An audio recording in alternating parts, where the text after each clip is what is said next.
Hi friends, आइए आज बात करते हैं एक बिल्कुल ही नए कंसेप्ट के बारे में जिसको हम कहते हैं कंट्रोल वेरिएबल्स।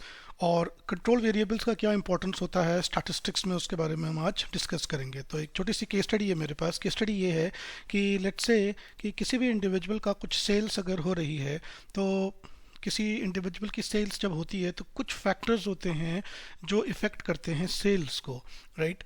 तो कुछ फैक्टर्स हमें पता होते हैं, जैसे एबिलिटी, उस पर्टिकुलर सेल्समैन की कितनी एबिलिटी है अपने प्रोडक्ट्स को बताने की, उसके अंदर कितना कॉन्फिडेंस है, वो कितना अट्रैक्टिव दिखता है, उसकी एजुकेशन लेवल अब तक कितनी हुई है।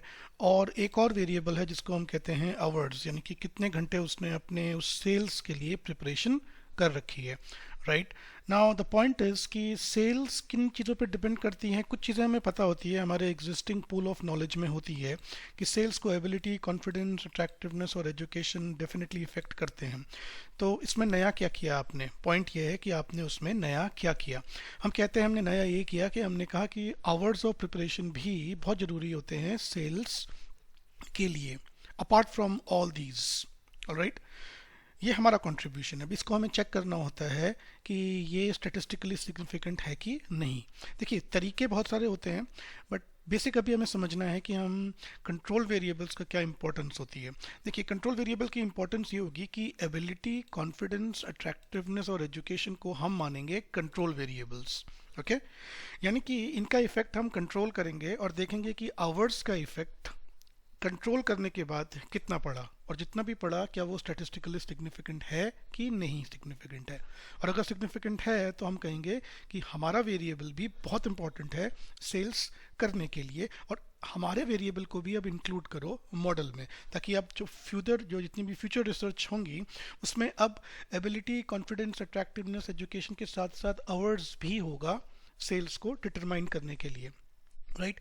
जो फ्यूचर रिसर्च होंगी वो ये भी कहेंगे कि ठीक है, आवर्स के साथ साथ अब वो एक और वेरिएबल को ढूंढने की कोशिश करेंगे, और वो कहेंगे कि अब हमने अपने ये वाले वेरिएबल्स को एक तरह से कंट्रोल कर रखा है, और हमारा जो वेरिएबल है जो हमने अभी अभी इंट्रोड्यूस कर रखा है उसका क्या इफेक्ट है। अगर उसका इफेक्ट सिग्निफिकेंट होता है तो उसको भी इंक्लूड कर दिया जाएगा हमारे एग्जिस्टिंग पूल ऑफ नॉलेज में। तो इस पर्टिकुलर केस स्टडी को मैं आपको समझाऊंगा किस तरीके से आप इसको देखते हो इन statistics. Okay, so let's start. सबसे इंपॉर्टेंट चीज़ वेरिएबल व्यू में ये है कि जितने भी वेरिएबल्स हैं हमारे जिनकी हम बात कर रहे हैं अभी, ये सब के सब वेरिएबल्स अगर हम देखें तो स्केल वेरिएबल में हमने इसको मेजर कर रखा है। It's on a scale variable. Let's have a look at the data view also. ये आईडी है, sales, ability, confidence, attractiveness, education और उनके आवर्स ऑफ प्रिपरेशन। हमारे पास रफली on an average approximately 215 respondents हैं हमारे पास।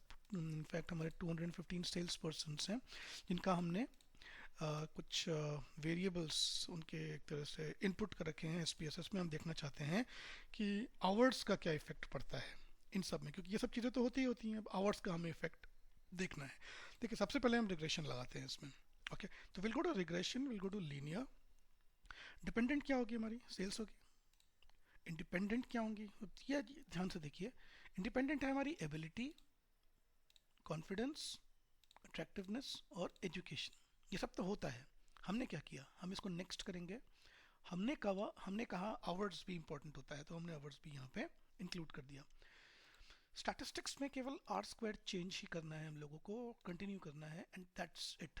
इसको हमें ओके कर देना है, हमारा रिजल्ट हमारे पास आ जाएगा। Let's see the result now. अब देखो, इस पर्टिकुलर रिजल्ट में अगर हम देखें, इसको हम कॉपी कर लेते हैं एक एक्सेल फाइल में।